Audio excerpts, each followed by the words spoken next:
ગુજરાતમાં સૌરાષ્ટ્રની અંદર વરસાદી માહોલ છે। ક્યાં વરસાદ છે તો અમરેલી પહોંચે કે જ્યાં નદીઓમાં પૂર આવવા જેવી પરિસ્થિતિનું નિર્માણ થયું છે। અમરેલીમાં સારો વરસાદ છે, જેના કારણે નદીઓ છલોછલ થઈ રહી છે।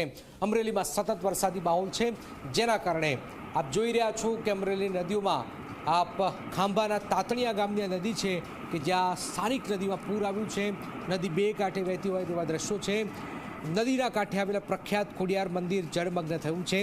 નદીમાં આવેલા પૂરને નિહાળવા માટે લોકો પણ ઉમટી રહ્યા છે। તો આપ જોઈ રહ્યા છો, એક તરફ ગુજરાતનો અંબાજીથી ઉમરગામનો જે પટ્ટો જે છે કોરોદાકોર આજે જોવા મળી રહ્યો છે, જ્યારે સૌરાષ્ટ્રનો જે પટ્ટો જે છે ત્યાં આજે સારો એવો વરસાદ જોવામાં આવી રહ્યો છે। તો ગુજરાતના એક ભાગમાં વરસાદ છે, એક ભાગમાં ધમધોકાર તાપ છે।